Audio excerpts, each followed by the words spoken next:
وما كنا لنهتدي لولا أن هدانا الله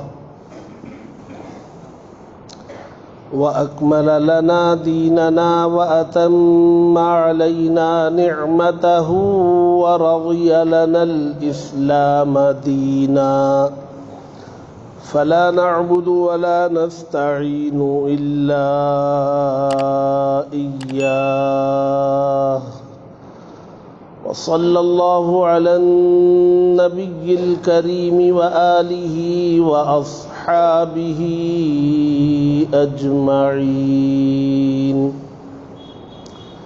أما بعد فإن أصدق الحديث كتاب الله وخير الهدي هدي محمد صلى الله عليه وسلم وشر الأمور محدثاتها وكل محدثة بدعة وكل بدعة ضلالة وكل ضلالة في النار.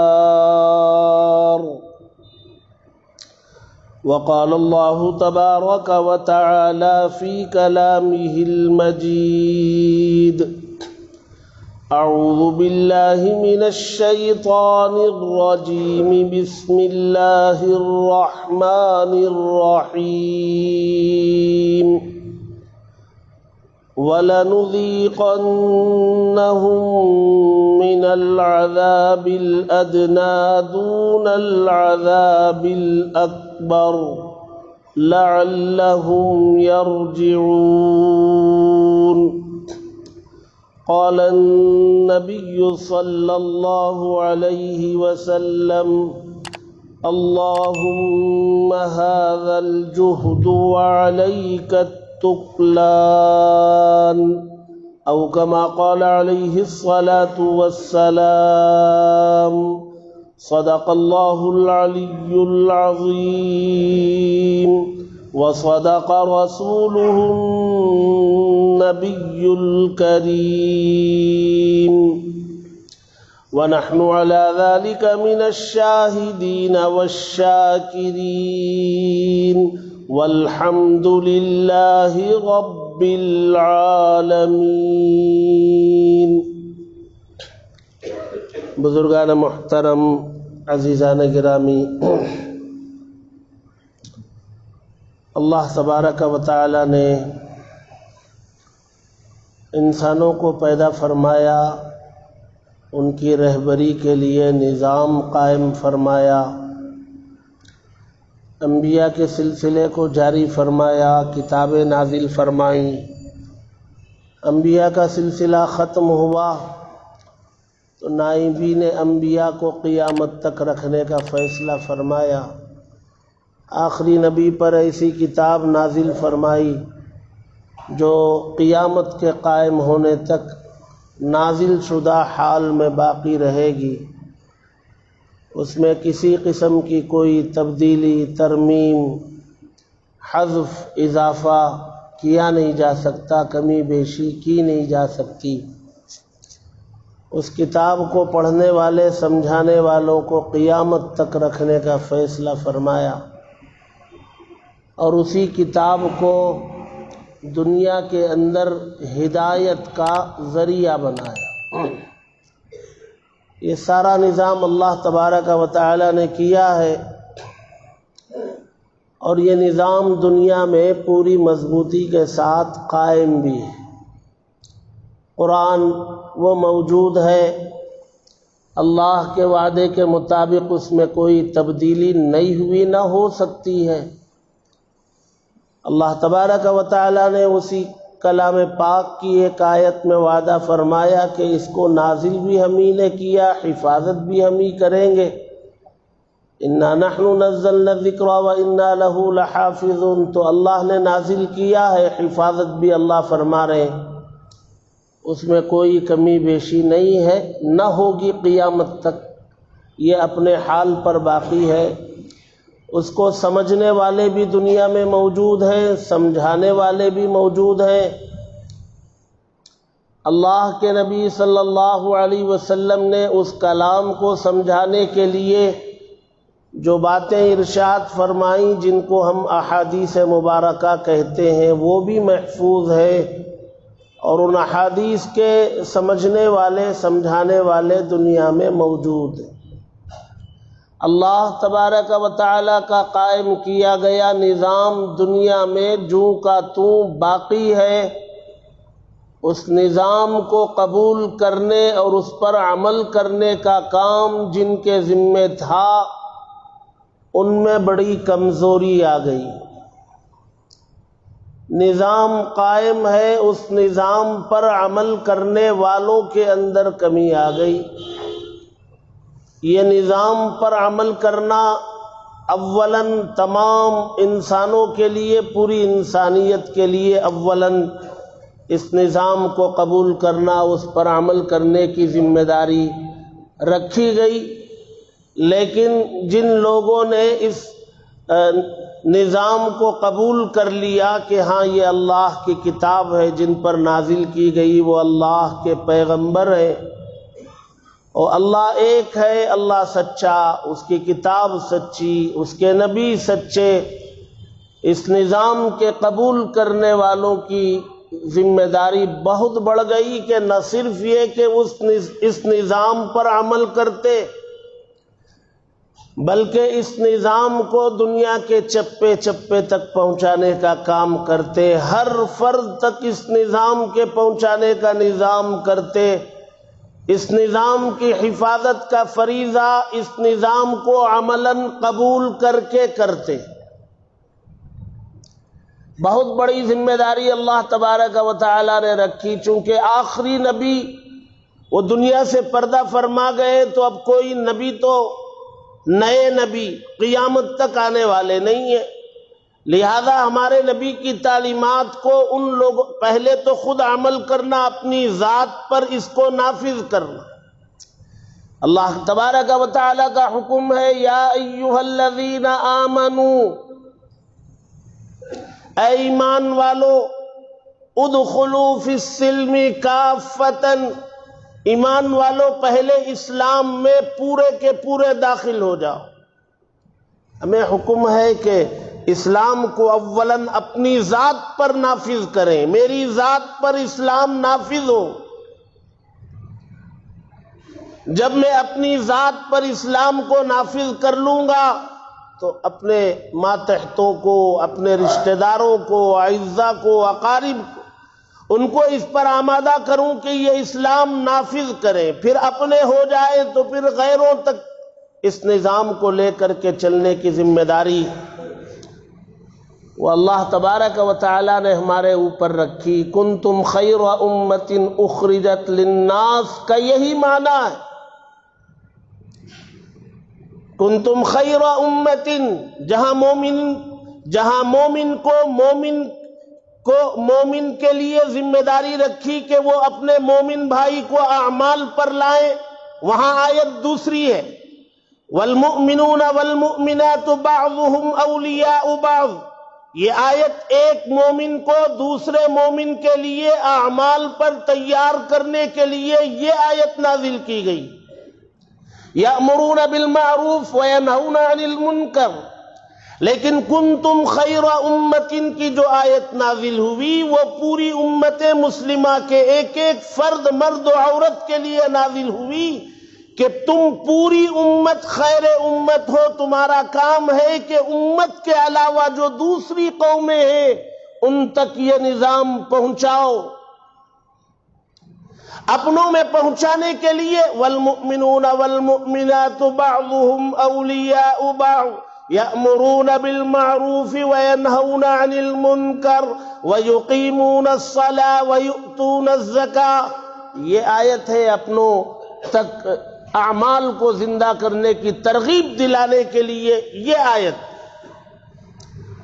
اور کنتم خیر امت کی آیت تو اس پوری امت کے لیے ہے، ہم میں سے ہر ایک کے لیے، کہ آپ اس دین کو، اس مذہب کو اپنی ذات پر نافذ کرے اور دیگر اقوام تک اس نظام کو پہنچائے لے جائیں۔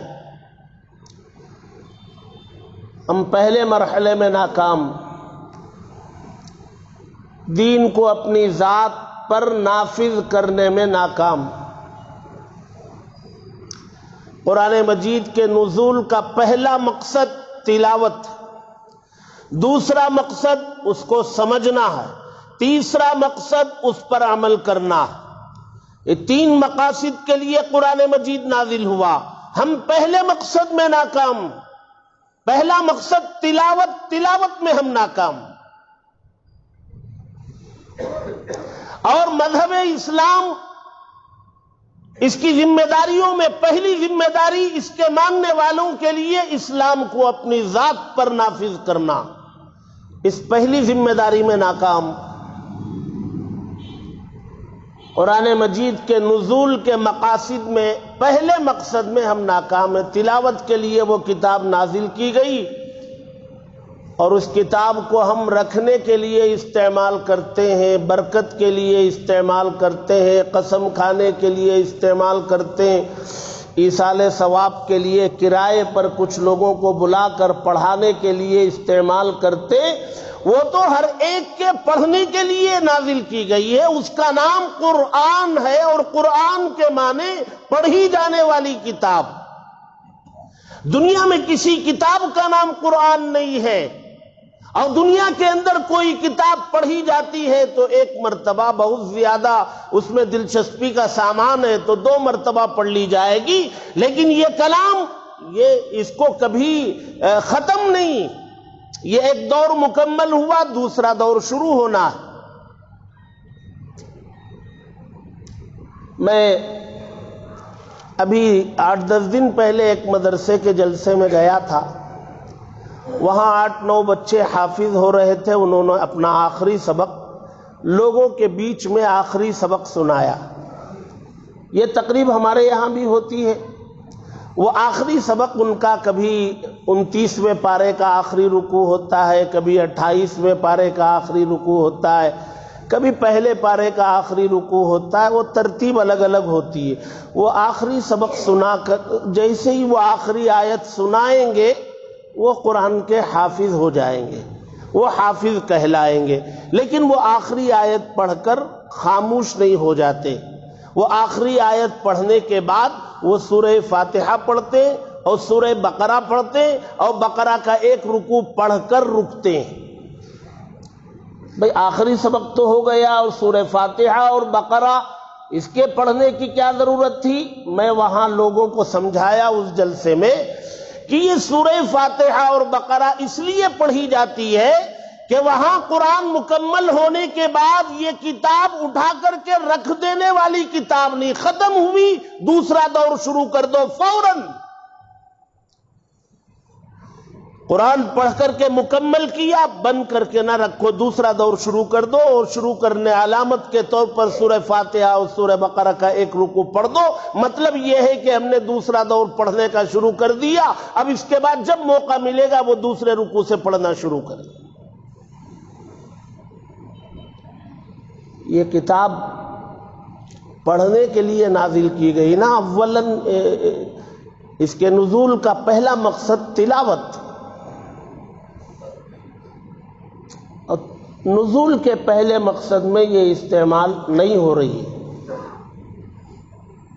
نہیں ہو رہی ہے، پڑھی نہیں جا رہی ہے۔ اس کتاب کے اندر اللہ تبارک و تعالی نے رحمتیں رکھی ہیں، برکتیں رکھی ہیں۔ جب پڑھنے والا اس کو پڑھتا ہے تو آسمان سے فرشتے اترتے ہیں اس کی تلاوت سننے کے لیے، اس کلام کو سننے کے لیے، اور جو مخلوقات اس کلام کی تلاوت کو سنتے ہیں وہ پڑھنے والے کے حق میں دعائیں کرتی ہیں۔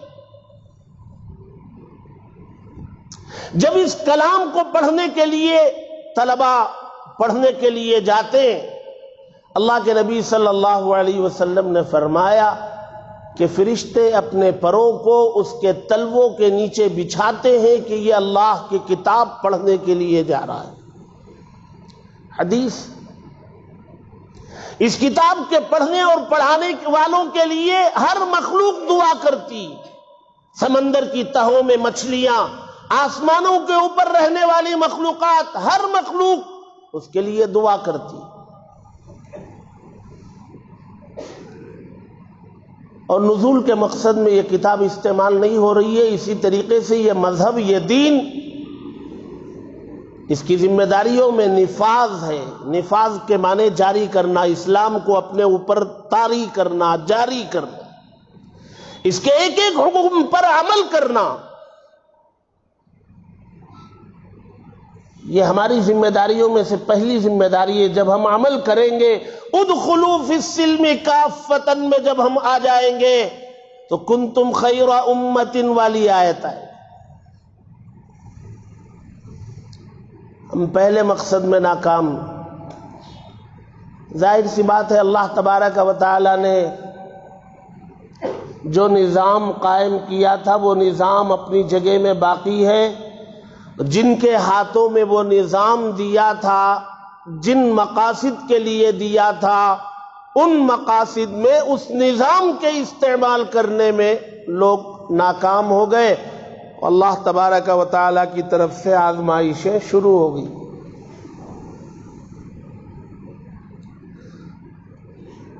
آزمائشوں کے شروع ہونے سے پہلے اللہ تبارک و تعالی کو منانا بہت آسان، آزمائشوں کے شروع ہو جانے کے بعد اللہ تبارک و تعالی کو منانا مشکل.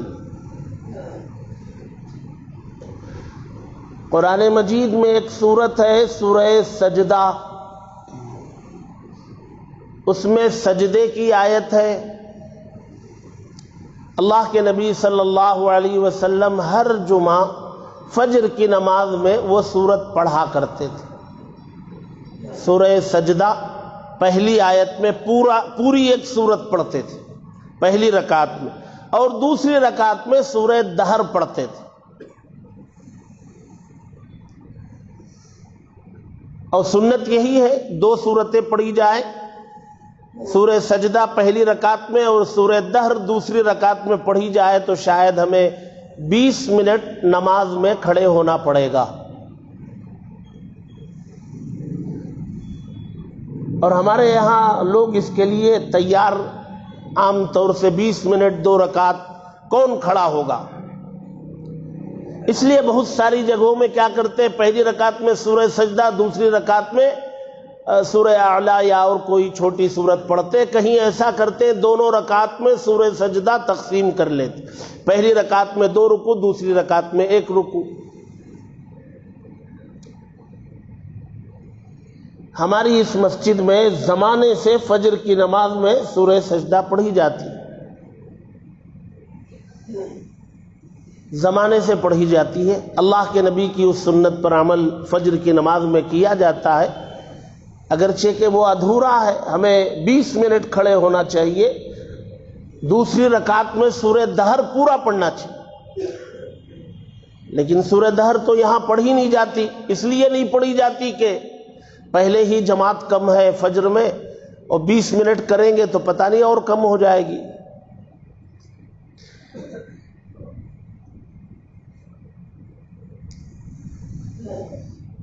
اب آج جمعے کا دن ہے، آج فجر کی نماز میں وہ سورت پڑھی گئی. اب جن لوگوں کو اللہ نے توفیق دی ہوگی، جنہوں نے فجر کی نماز پڑھی ہوگی اور انہیں نماز کی حالت میں سجدہ کرنے کا موقع ملا ہوگا تو وہ مبارکباد کے مستحق ہیں، خوش نصیب ہیں. اور جنہوں نے نہیں پڑھی، جن کو موقع نہیں ملا، وہ اس دنیا میں بھی افسوس کے ہاتھ ملنا ہے اور آخرت میں بھی ملنا ہے. اس صورت میں اللہ تبارک و تعالی نے ایک آیت نازل کی، اور وہ آیت دوسرے رکوع کے ختم ہونے سے پہلے ہے. اس میں اللہ فرماتے وَلَنُذِيقَنَّهُم مِّنَ الْعَذَابِ الْأَدْنَىٰ دُونَ الْعَذَابِ الْأَكْبَرِ. دنیا کے اندر ہم لوگوں کو چھوٹے چھوٹے عذابات میں مبتلا کرتے رہیں گے، ضرور کرتے رہیں گے. وَلَنُذِيقَنَّهُم مِّنَ الْعَذَابِ الْأَدْنَىٰ، ادنا عذاب، چھوٹا عذاب، اس میں ہم مبتلا کریں گے لوگوں کو. دون العذاب الاکبر، بڑا عذاب نہیں. بڑا عذاب تو جب ہمارے پاس آئیں گے تب دیا جائے گا، اور چھوٹے عذاب وہ دنیا میں دیا کریں گے ہم۔ کیوں دیں گے؟ اللہ تبارک و تعالی فرماتے ہیں کہ اس چھوٹے چھوٹے عذابات کے دینے میں بھی میری رحمت کو دخل ہے، میری شفقت کو دخل ہے۔ میں بڑا مہربان نہایت رحم والا ہوں، اس لیے چھوٹے چھوٹے عذابات میں مبتلا کرتا ہوں۔ کیوں کرتا ہوں؟ اللہ نے فرمایا لعلہم یرجعون، تاکہ وہ بھٹکے ہوئے میرے بندے لوٹ آئیں میری طرف، مجھے بھلانے والے بندے مجھے یاد کرنے پر آ جائیں، میرے احکامات کو ترک کیے ہوئے لوگ عمل کرنے پر آ جائیں، میری کتاب کو رکھ چھوڑے رہنے والے لوگ تلاوت پر آ جائیں، میرے دیے گئے احکامات کو اپنی ذات پر نافذ کرنے کے لیے تیار ہو کے نکل آئے۔ اس لیے میں چھوٹے موٹے عذابات میں مبتلا کرتا رہتا ہوں۔ عذاب کا مطلب مصیبت، پریشانی، بے چینی، بے اطمینانی، خوف، ہراس، ڈر، ظاہری تکلیف، روحانی تکلیف۔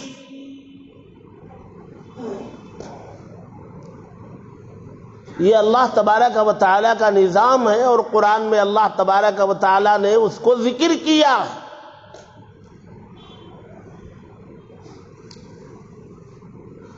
اب ہمارے اعمال کے یا بد اعمالیوں کے نتیجے میں، یا ہمارے مذہب پر، اپنی ذات پر نفاذ نہ کرنے کی وجہ سے، یا اللہ کی اس کتاب کو نزول کے مقصد میں استعمال نہ کرنے کی وجہ سے، اللہ تبارک و تعالی نے بے اطمینانی، بے چینی، بے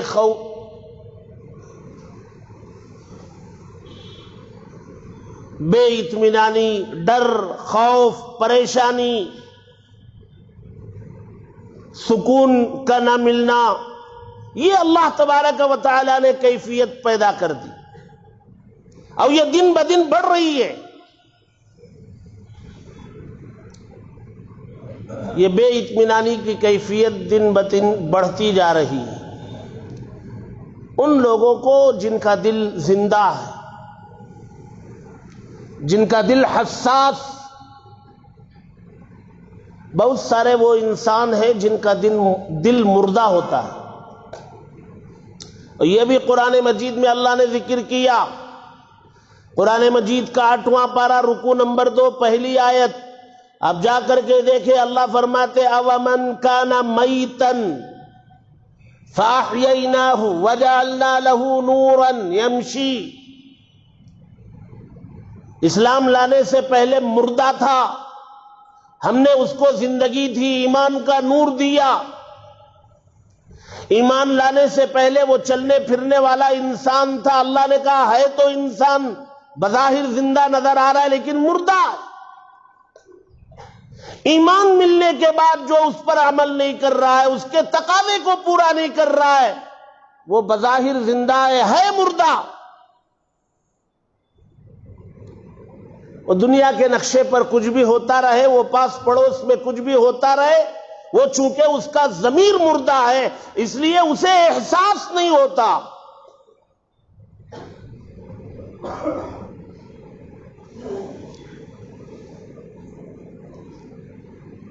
اس کا ضمیر مر چکا ہوتا ہے، وہ ماں اور بہنوں کی چیخ و پکار کا کوئی اثر اس کے کانوں پر نہیں ہوتا۔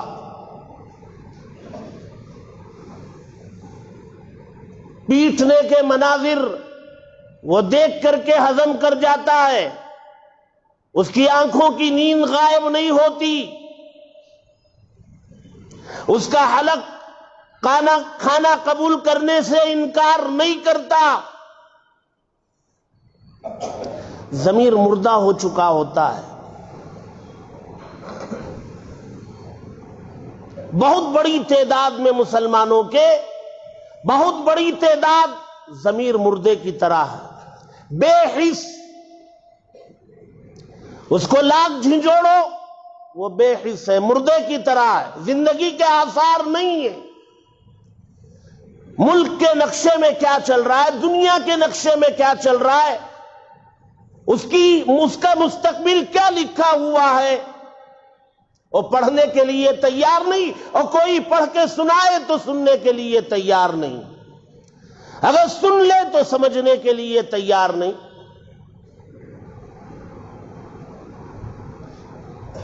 یہ اللہ تبارک و تعالی بے خوفی، بے اطمینانی، بے چینی، ڈر اور خوف کا ماحول اللہ تبارک و تعالی نے پیدا کر دیا، اور یہ دن بدن بڑھے گا۔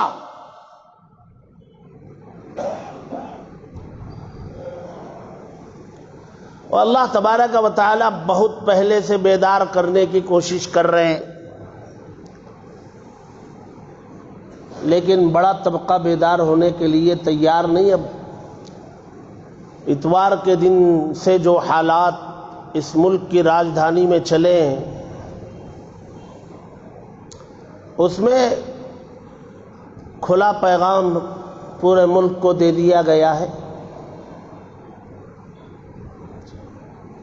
ہمیں اس میدان سے، جمعے کے میدان سے بہت محتاط گفتگو کرنی ہوتی ہے، سنبھل کے بولنا پڑتا ہے۔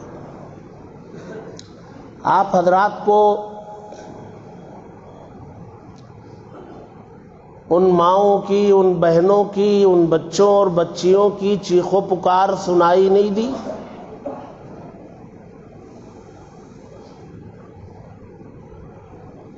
راجدھانی 3 دن تک جلتی رہی۔ راجدھانی کا مطلب وہ کیپٹل سٹی جہاں سے حکومت پورے ملک میں چلائی جاتی ہے۔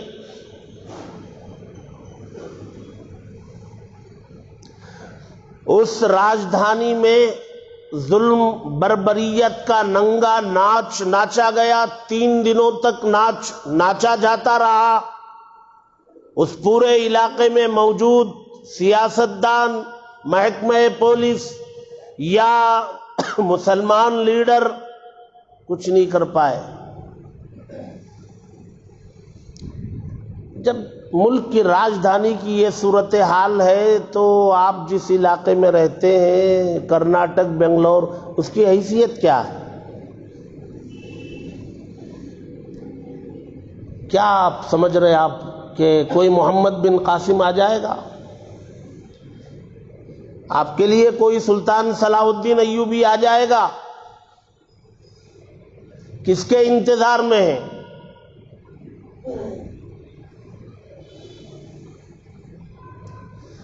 آپ کو خود اپنی حفاظت کا فریضہ خود کو انجام دینا ہے۔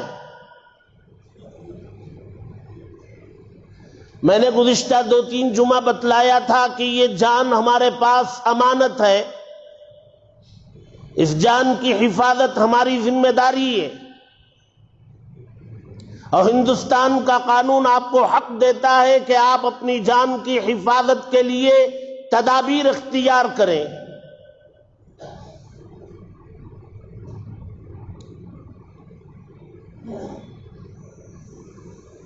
موت مقدر ہے، مریں گے تو مریں گے بھی تو شان سے مرے نا، شان سے مرے، مجبوری مایوسی کی موت کیوں مر رہے؟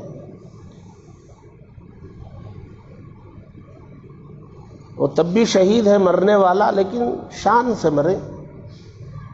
تمہارا شان سے مرنا بھی کتنے لوگوں کو خوف میں مبتلا کر دے گا پتہ نہیں،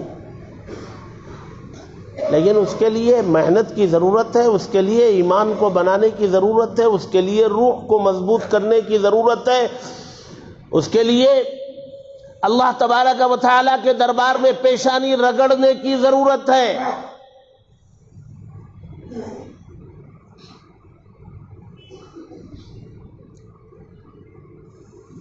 اس ملک کی ایک بڑی طاقت جو ہے وہ عدالتیں ہیں، جوڈیشری ہے، عدالت ہے۔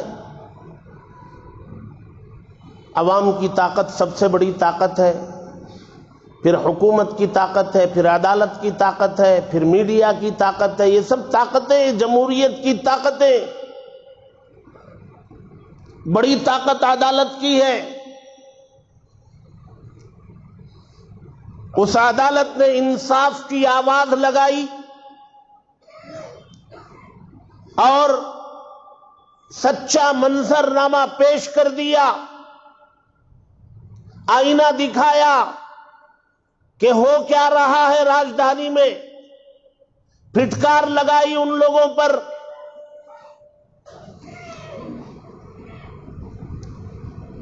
تو اس کا تبادلہ کر دیا گیا، اس کو دوسری جگہ بھیج دیا گیا، پیغام دے دیا گیا، پیغام دے دیا گیا کہ کوئی زبان نہ کھولے، کھولے گا تو انجام یہ۔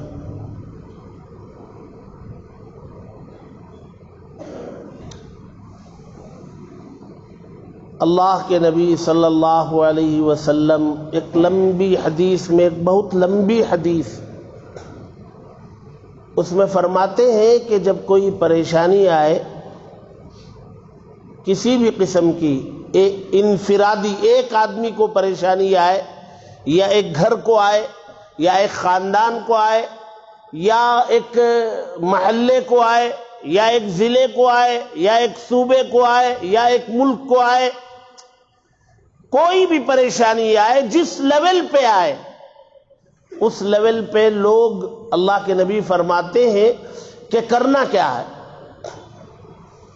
فرماتے ہیں کہ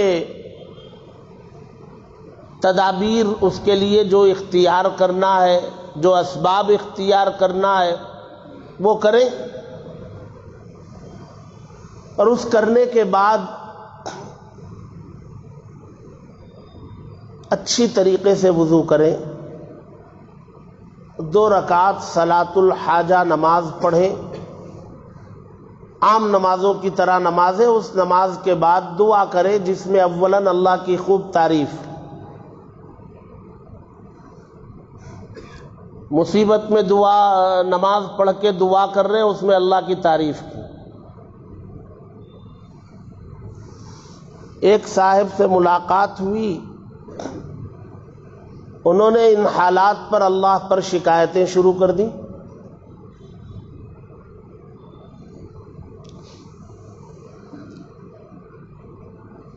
اللہ پر شکایتیں شروع کر دی۔ مضمون بہت لمبا ہے، اس کو شاید میں 2-3 جمعہ پہلے سمجھایا تھا کہ یونس علیہ السلام کو مچھلی کے پیٹ میں جب اللہ تبارک و تعالی نے پہنچا دیا تو ان کی ایک ہی دعا تھی، لا الہ الا انت سبحانک۔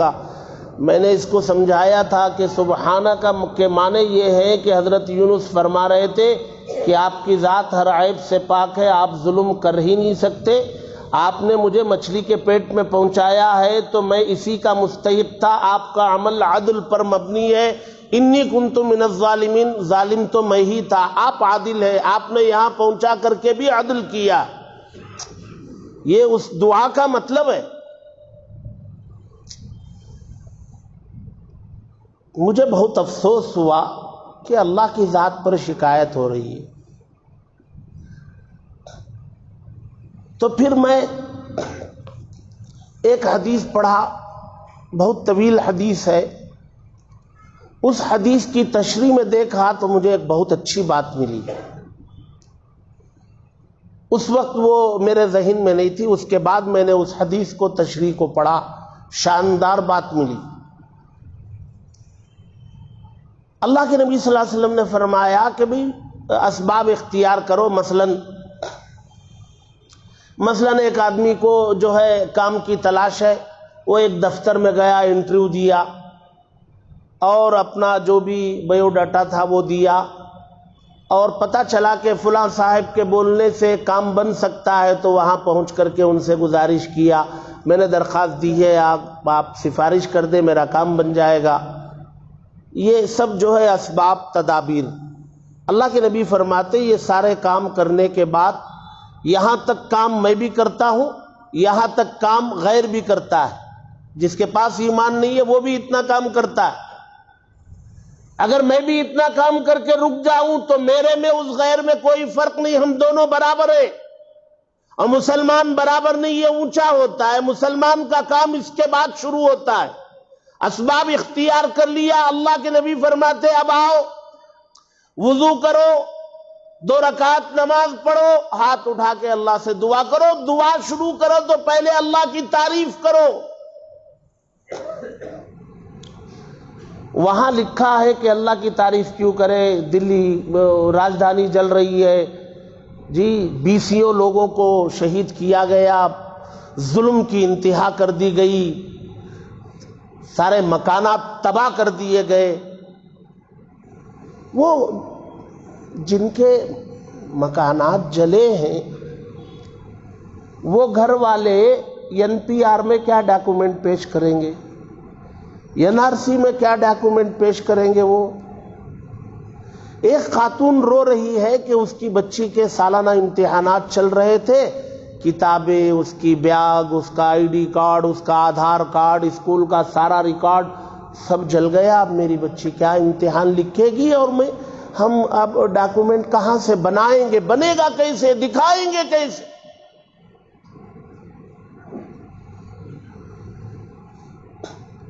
آپ سب کے پاس ڈاکومنٹ ہے، اللہ مبارک کرے، لیکن وہ خاتون بھی تو آپ کی بہن ہے۔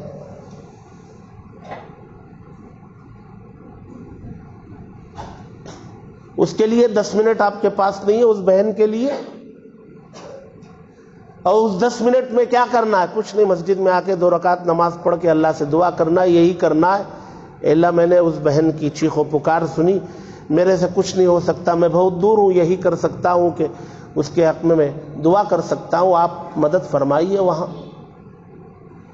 یہ نہیں کر سکتے؟ آپ کر سکتے ہیں لیکن نہیں کریں گے، کیوں؟ میں مزے میں ہوں، مجھے کیا ضرورت؟ اور یہ کام زائد ہے، میں نے تو وہ فرض والا کام ہی نہیں کیا، فجر ہی نہیں پڑھی، یہ زائد کام، صلاۃ الحاجات، یہ زائد کام ہے نا، یہ نفل ہے، یہ زیادتی ہے، میں نے اصل نہیں کیا تو نفل کیوں کروں؟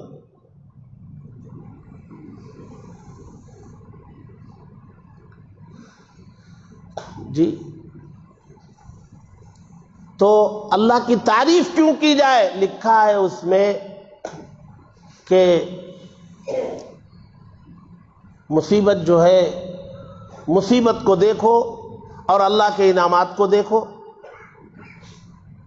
مصیبت کے مقابلے میں اللہ کے انعامات بہت ہیں،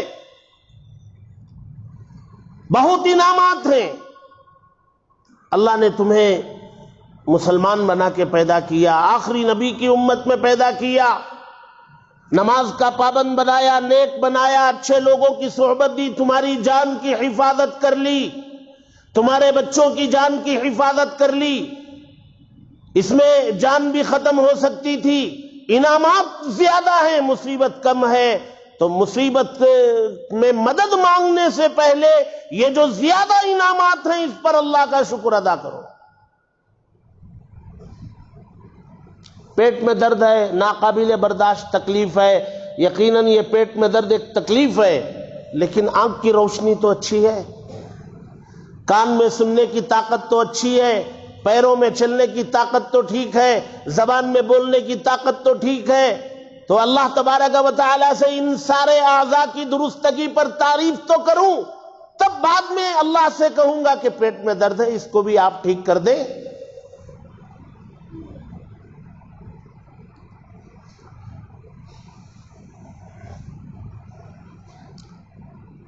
آج جو ہے اللہ کی تعریف کریں، اس کے بعد اللہ کے نبی صلی اللہ علیہ وسلم پر درود پڑھیں۔ درود کیوں پڑھیں بھائی؟ حدیث میں تشریح میں لکھا ہے درود اس لیے پڑھیں کہ کسی دعا کے قبول ہونے کی گارنٹی نہیں، لیکن درود کے رد ہونے کی گارنٹی نہیں۔ درود ضرور قبول ہوگا۔ اللہم صلی علی محمد، کیا مطلب؟ اے اللہ ہمارے نبی پر رحمت نازل فرما۔ اللہ یہ کبھی واپس نہیں کرتے، اسے ضرور قبول کرتے ہیں۔ جب اسے ضرور قبول کریں گے تو ممکن ہے بعد میں آنے والی دعائیں بھی اللہ قبول کر لے، اس لیے درود پڑھو نبی پر تاکہ یہ قبولیت کے قریب ہو جائے۔ اس کے بعد کہو کہ آپ کی بہت ساری نعمتیں ہیں، ہم نے اس پر آپ کا شکر بھی ادا کیا ہے، یہ ایک مصیبت آن پڑی ہے، وہ آپ دور فرما دیں۔ اس کے بعد یہ کہو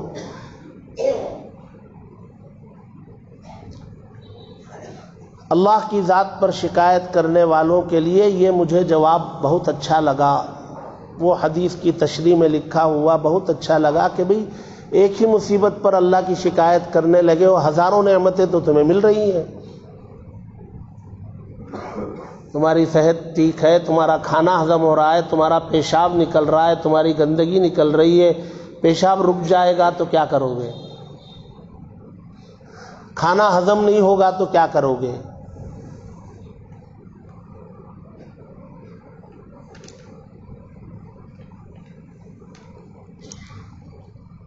اس وقت حالات ملک کے بہت خراب ہو چکے ہیں، اور اشارہ اس میں دے دیا گیا ہے کہ آئندہ اللہ نہ کرے بالخصوص ان صوبوں میں جہاں ان لوگوں کی حکومتیں ہیں جن میں ہمارا صوبہ بھی داخل ہے، آپ لوگ غفلت ترک کریں۔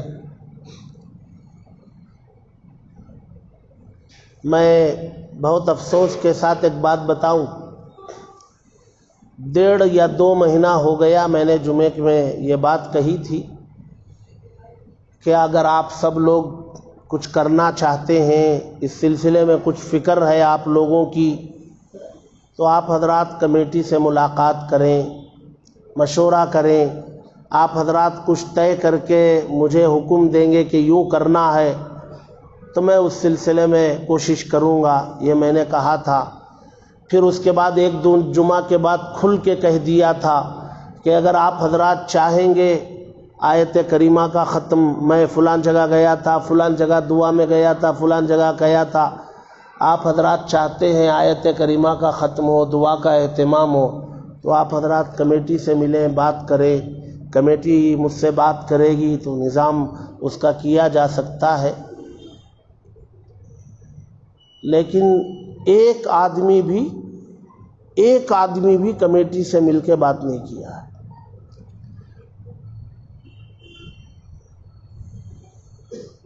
اب کیا کیا جا سکتا ہے؟ غفلت میں پڑی ہے قوم۔ کل مجھے ایک میسیج آیا، اس میں فوٹو تھی، میں نے کل اپنے صدر صاحب کو بھی دکھایا، اور بھی فیڈریشن کے ذمہ دار بیٹھے تھے ان سب کو دکھایا۔ ایک آٹو ہے، اس آٹو کے پیچھے جو ہے ایک بینر لگا ہوا ہے، اس میں لکھا ہے ہارن آہستہ بجائے، رومن انگلش میں ہے، ہارن آہستہ بجائے قوم سو رہی ہے۔ میں نے کہا بہت اچھا ہے، صحیح ہے۔ وہ پوسٹ مجھے یہ سبق دے رہا ہے، مسجد میں زیادہ چیخ مت، زیادہ بول مت، قوم سو رہی ہے، سونے دے، تیری ذمہ داری نہیں ہے، تو اپنا کام کر۔ یہ اس پوسٹ سے، اس تصویر سے مجھے بھی پیغام مل رہا تھا۔ اللہ تبارک و تعالی قوم کو جگانے کے فیصلے فرمائے۔ اللہ تبارک و تعالی وہ جو متاثرین ہیں، جن کی آہو پکار، چیخو پکار، اور جن کا رونا دھونا، جو بچے یتیم ہو گئے، جو خواتین بیوہ ہو گئی، جو بے گھر ہو گئے، اللہ ان سب کی مدد کے فیصلے فرمائے، اللہ ان کا بہترین نظام قائم فرمائے، اللہ ان کے حوصلوں کو بلند فرمائے۔ اللہ تبارک و تعالی اس قوم کے ہر فرد، مرد و عورت کو جگانے کا فیصلہ فرمائے، اس کے دربار میں پہنچ کر اسے راضی کرنے کا فیصلہ فرمائے۔ وآخر دعوانا